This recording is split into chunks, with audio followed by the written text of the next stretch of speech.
Reverendo Jorge, eu quero agradecer por ter me dado a honra de ser o pregador desse culto de aniversário da segunda igreja. Em maio agora, faz 30 anos que eu e Kátia para cá viemos, éramos ainda namorados. E eu brinquei com a Sil ali: Sil, vamos fazer inscrição para o centenário da igreja. É daqui a 31 anos. Vou te falar, passa rapidinho. Foi outro dia que eu cheguei para cá. Passa rapidinho. Se eu ficar aqui o mesmo tempo que eu já estou, a igreja chegará aos 100. Quando eu cheguei para a igreja, ela tinha 39 anos. E hoje ela já tem 69 anos. E passa rapidinho. Eu prometo que estarei aqui. Quem estiver aqui, vai estar aqui no culto de centenário, levanta a mão, por favor. Centenário, beleza? Centenário, daqui a 31 anos, estaremos juntos, firmes, tá bem? Bebel tocando piano, vamos fazer chamada, viu, gente? Tá. Mas se você estiver lá do céu, você vai entender o que é comunhão dos santos, que nós cremos que a comunhão dos santos é a comunhão dos que estão vivos e daqueles que morreram professando a sua fé em Jesus Cristo. E você vai estar na glória, sentindo tudo isso, porque quando a gente morre, a gente está no seio do Pai, a gente não fica aí por aí, acabou não.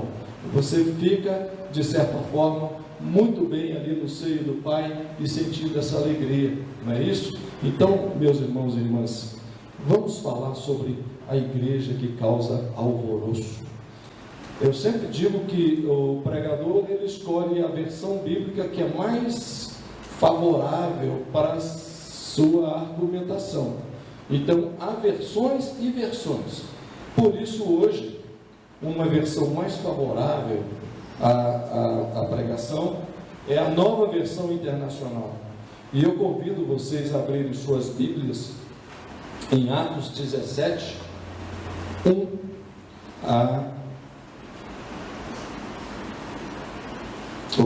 Atos 17, 1 a 9. Atos dos Apóstolos 17, 1 a 9.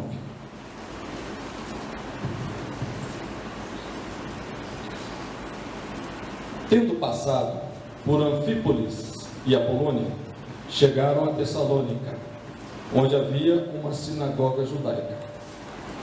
Segundo o costume, Paulo foi à sinagoga e por 3 sábados discutiu com eles com base nas Escrituras, explicando e provando que o Cristo deveria sofrer e ressuscitar dentre os mortos.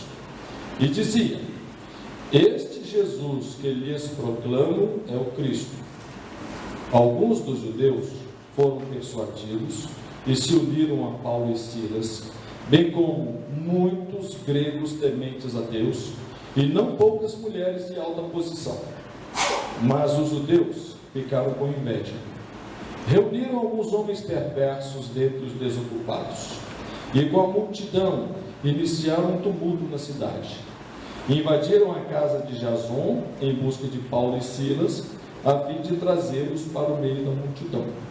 Contudo, não os achando, arrastaram Jason e alguns outros irmãos para diante dos oficiais da cidade, gritando: esses homens que têm causado alvoroço por todo o mundo, agora chegaram aqui. E Jason os recebeu em sua casa. Todos eles estão agindo contra os decretos de César, dizendo que existe um outro rei, chamado Jesus. Ouvindo isso, a multidão e os oficiais da cidade ficaram agitados. Então receberam de Jason e dos outros a fiança estipulada e o soltaram. Meu irmão e minha irmã, a igreja que causa alvoroço. Vamos ao contexto. O contexto dessa passagem está na segunda viagem missionária do apóstolo Paulo. Ele tinha se separado ali de João Marcos, tomou Silas e Timóteo consigo e foi para a segunda viagem. Barnabé ficou com João Marcos. E ele passa por Tessalônica e antes ele tinha estado em Filipos. Eu preguei aqui uma outra vez dizendo que Filipos foi a primeira cidade da Europa onde o evangelho chegou, na casa de Lídia. Paulo chega a Filipos, lá ele é recebido por um grupo de mulheres, e Lídia era a mais proeminente delas, uma mulher comerciante, uma mulher rica de posses. Recebeu Paulo na casa dela. Em Filipos, Paulo também se encrencou, foi preso juntamente com Silas, e lá Deus promoveu aquele terremoto que sacudiu as bases da cadeia e o carcereiro se converteu, e Paulo deu lá a sua carteirada porque açoitaram um cidadão romano. Paulo era cidadão romano também, ele e Silas. Pois bem, sai Paulo e Silas de Filipos e vão a Tessalônica. Nós estamos falando ali da atual Grécia. Tessalônica era uma das capitais da então Macedônia na Grécia, que não é essa Macedônia que hoje nós temos ali na Europa, que é o mesmo povo, mas é outra, geograficamente é outra. Paulo chega a Tessalônica. Agora sim, vamos ao texto. Paulo chega a Tessalônica e ele vai à sinagoga, como era costume de ele fazer, ir à sinagoga. Por quê? Paulo era um judeu, embora cidadão romano, e como judeu, ele procurava as sinagogas, porque é lá que se reuniam os judeus. E ele ia pregar para os judeus acerca de um judeu chamado Jesus. Aconteceram todas aquelas coisas na Palestina, na Judéia, e Paulo era o grande pregador, e ele então foi à sinagoga falar com os seus acerca de um deles chamado Jesus. E olha que interessante, Paulo foi à sinagoga por 3 sábados. É uma estratégia evangelizadora. Paulo foi à sinagoga por 3 sábados. E lá Paulo abria a Escritura. Então ele não começava a falar de si, ele abria a Escritura, ele debatia com os judeus e ele arrazoava. Ele arrazoava com os judeus, demonstrando, olha outro verbo, ele demonstrava a partir da Escritura que aquele Jesus que ele estava a proclamar, primeiro, havia de padecer. Ao fazer isso, Paulo já comprava uma encrenca, porque até hoje a mentalidade dos judeus é aquela de que o Messias virá em poder e glória para, num gesto de mágica, subjugar todos os povos e estabelecer o reino de Israel. Então o primeiro desafio de Paulo é: olha, esse Jesus que eu vos anuncio, eu quero mostrar para vocês aqui pela palavra que ele havia de padecer. E Paulo vai aonde? Vai principalmente no Salmo 22, em que o Messias proclama, exclama: Deus meu, por que me desamparaste? Ele poderia certamente, deve ter lido em Isaías 53, em que se relatam ali as dores do Messias, em que ele carregou sobre si todas as nossas dores, e o pecado que havia nosso foi jogado sobre ele, que pelas pisaduras dele nós somos sarados. Paulo vai na palavra, Paulo era extremamente conhecedor da palavra, e ele vai na palavra arrazoando com aqueles judeus ali de Tessalônica, que era uma cidade de aproximadamente 250 mil habitantes, uma cidade portuária, uma cidade de grande movimentação. Paulo então vai arrazoar com eles: olha, eu quero demonstrar para vocês que, ao contrário do que vocês pensam, Jesus, esse que eu vos anuncio, ele é o Messias. Só que ele não é esse Messias em glória que vocês estão esperando aí, todo poderoso, que vai subjugar o mundo. Antes, o poder dele está na sua humildade, e eu quero demonstrar a vocês que ele haveria de padecer, mas ressuscitar. Havia entre alguns judeus a aceitação da ressurreição. E como havia aceitação da ressurreição por parte, inclusive, dos fariseus, Jesus disse: olha, ele ressuscitou, e eu agora vos anuncio esse Messias glorificado. E ele, esse Messias glorificado, é Jesus, o Rei. Ele é o nosso Rei, ele é o nosso Senhor. Jesus é o nosso Kaiser. Jesus é o nosso César, porque o cristão diz: Jesus é o nosso Kaiser. Kaiser no alemão é Senhor, Kaiser é César. Jesus é nosso César, é ele o nosso César.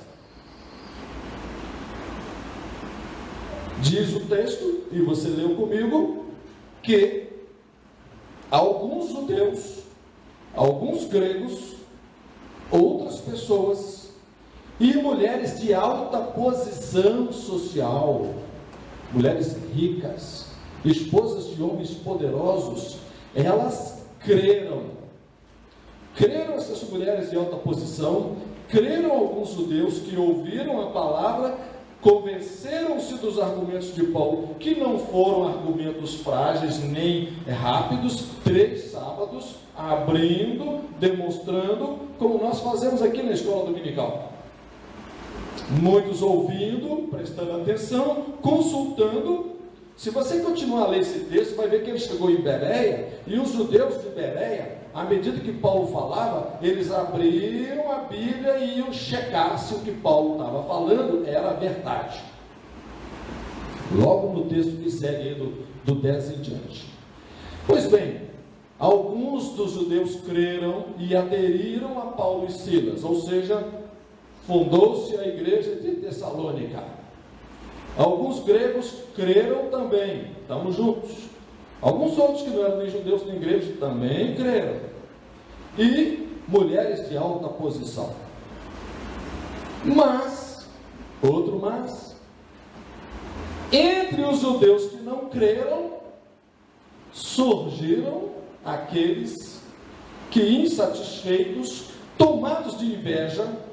Por que inveja? Porque Paulo era quase que imbatível na argumentação, no conhecimento bíblico. E quando você não tem argumento para contrapor argumento, ou você se rende ao argumento do outro, ou você parte para a ignorância e para a inveja. Foi isso que fizeram aqueles judeus que não creram. Talvez os judeus religiosos, porque a danada da religião é isso. Quando você não tem argumento, você vai para o dogma, você vai para o argumento religioso, você vai para a tradição, você não está disposto a ouvir uma novidade. Pois bem, Paulo, aqueles judeus então, se amotinaram e divulgaram aquela que talvez seja a primeira fake news bíblica. Fake news. Chamaram os milicianos da cidade. Por que miliciano?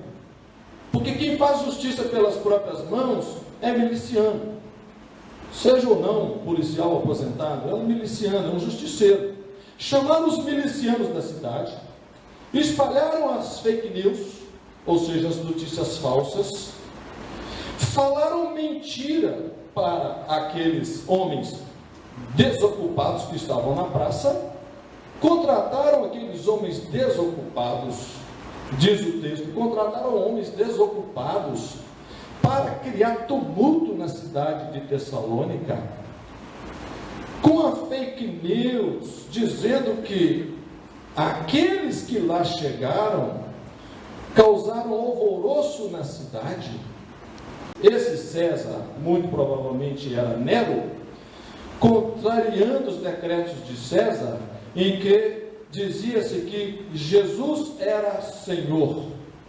Ora, se afirma que Jesus é Senhor e o César, é o Kaiser, é o Senhor, qual dos dois então? Ou um ou outro?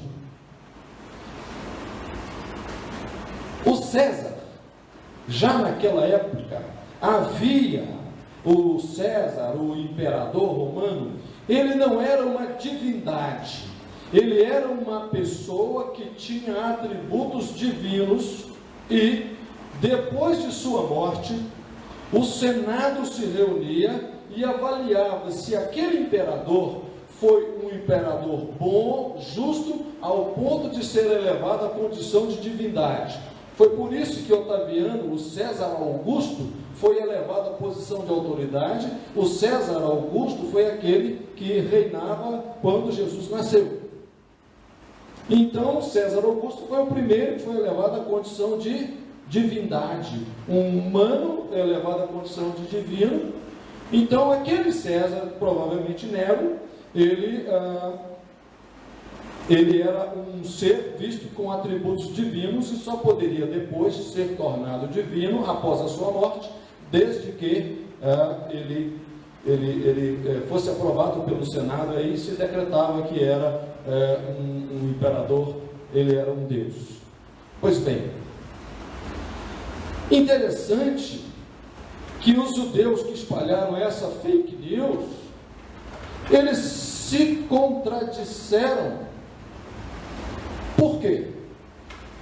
Se Jesus foi sacrificado, foi morto, despido de poder terreno, ele não poderia ser um todo-poderoso, mas eles inventaram essa história para contrapor um rei contra o César. Eles não entenderam a mensagem do apóstolo Paulo, eles não entenderam a mensagem do que é o reinado de Cristo, que é o reinado de Deus.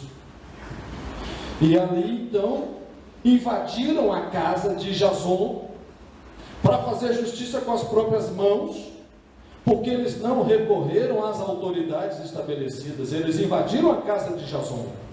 Quem era esse Jason? Diz a tradição que Jason era de Tarso, a mesma cidade de Paulo. E diz a tradição que Jason foi bispo de Tarso e que Jason era parente de Paulo. Isso é a tradição que diz. Diz também a tradição que Jason levou o evangelho para a ilha de Corfu, uma ilha grega, e lá causou um tremendo alvoroço, mas o evangelho lá se estabeleceu pelas mãos de Jason. Mas Jason era um homem que vivia naquela época em Tessalônica e acolheu Paulo e Silas. Sabiam que Paulo e Silas estavam na casa de Jason. Talvez sabendo pelo burburinho da fake news que já estava rolando, Jason falou com Paulo e Silas, assim, vocês se escondem daqui, vocês vão embora daqui, porque a turba vem aí, os milicianos vêm aí para te pegar.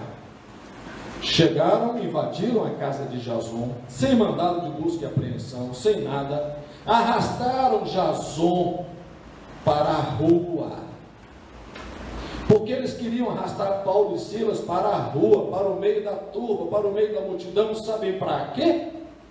Para no mínimo açoitá-los, como fizeram em Filipos, ou para apedrejá-los, como era a pregação dos judeus, quando alguém era acusado de blasfêmia. Chamar Jesus de Deus, isso é blasfêmia.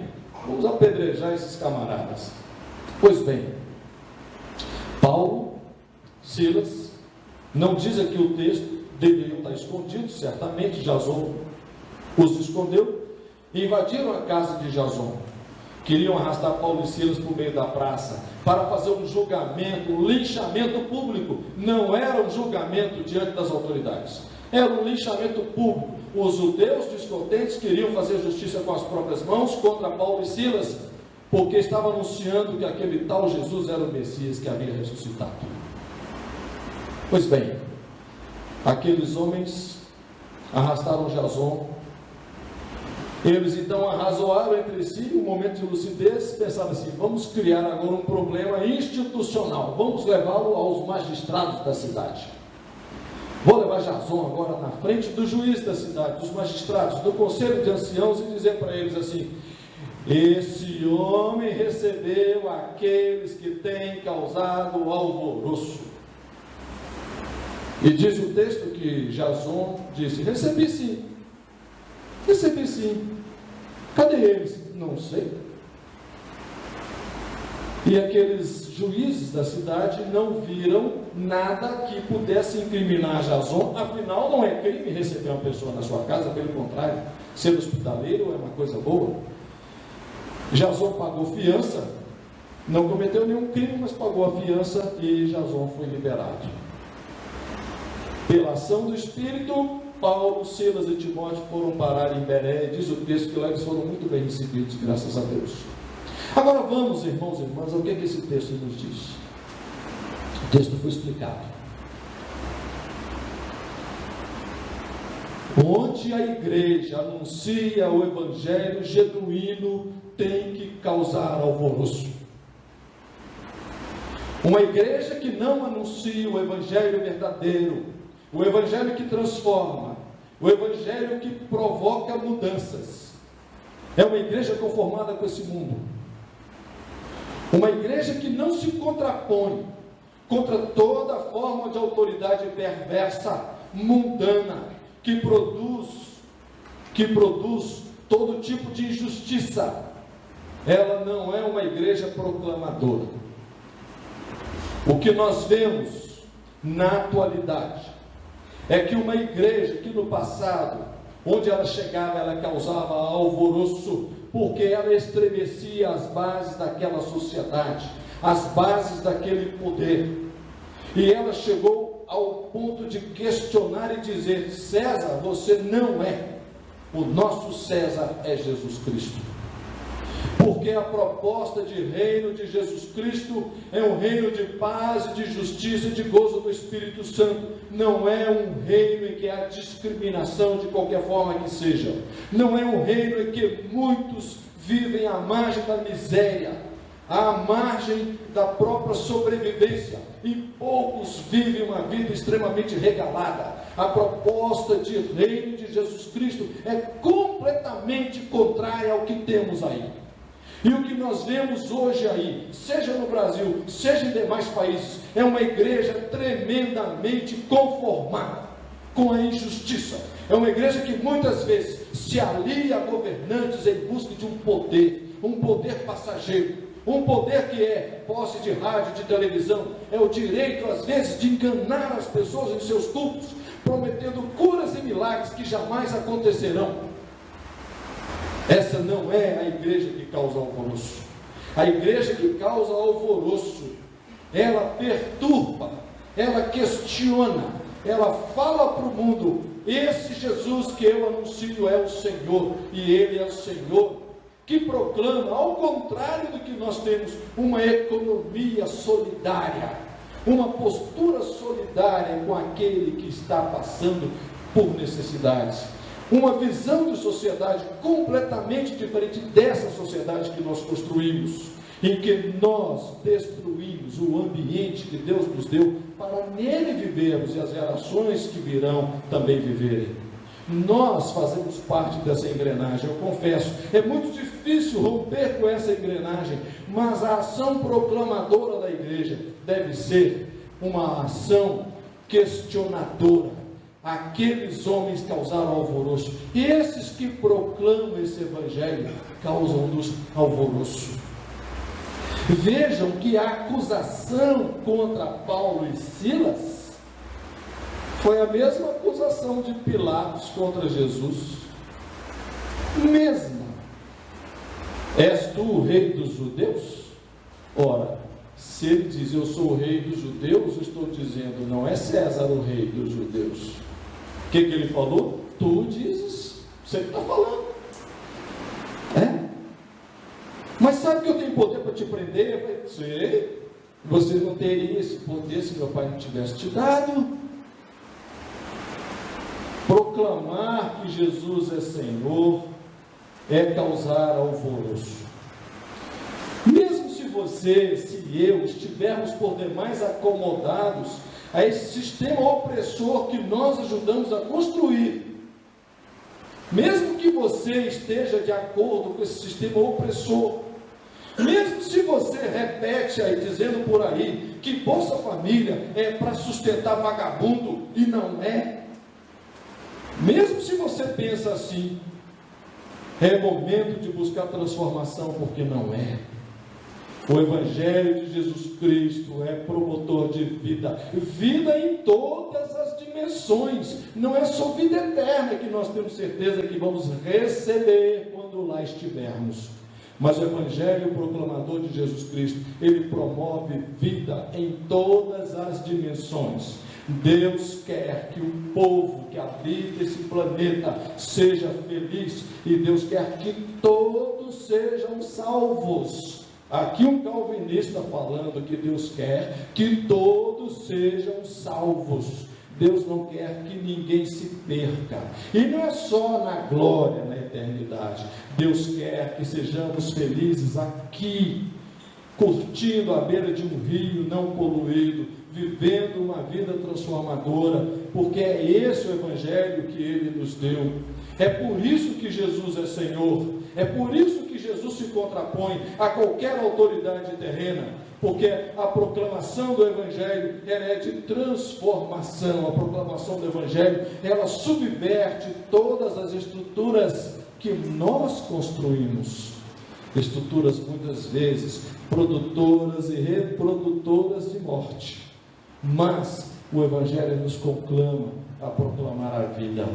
E essa igreja, segunda igreja, ao longo desses 69 anos, sempre foi um espaço de proclamação do Evangelho pleno, do Evangelho que transforma. E aqui tantas e tantas vidas, eu sou uma delas, que cheguei aqui estropiado, maltratado por igrejas e sistemas religiosos, e aqui encontrei acolhimento, encontrei afeto, pessoas que me amaram e que me amam, que amam a minha família, e aqui eu me sinto bem, e peço a Deus que daqui eu só saia para a eternidade. É essa igreja que eu sei que também faz uma diferença muito grande na sua vida. Essa igreja faz diferença tão grande, que ela foi a única, e primeira e única igreja desse país que se tem notícia, foi fechada, porque ela jamais se conformou com qualquer forma de autoritarismo e mandonismo eclesiástico. Ela foi fechada, mas foi reaberta, porque ela é de Deus, ela não é de homens. Ela é de Deus, ela não pertence a nenhum grupo, não pertence a presbítero, nem a conselho, ela pertence ao Senhor Jesus Cristo. E essa igreja, ela hoje proclama, e ela vai completar seus 60, 70, 100 anos, sempre com essa ênfase na proclamação. Lugar de acolhimento, como eu escrevi aí na pastoral.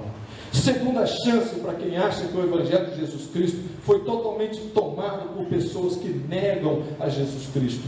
Segunda chance para quem quer viver uma vida plena do Evangelho. Lugar de acolhimento, lugar de receber as ovelhas feridas da casa de Israel, lugar de receber aqueles e aquelas que estão se sentindo abandonados. Essa é a nossa segunda igreja. Faça como aqueles apóstolos e discípulos fizeram, proclamem também.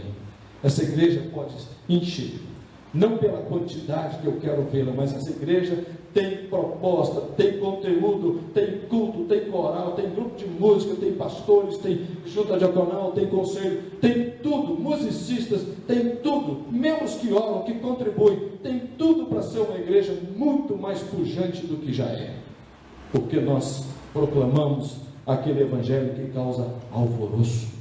Nós não temos medo, e nós vamos pagar esse preço. Nós vamos pagar, porque Jesus já pagou muito mais por nós. Glórias a Ele pelos nossos 69 anos. Amém.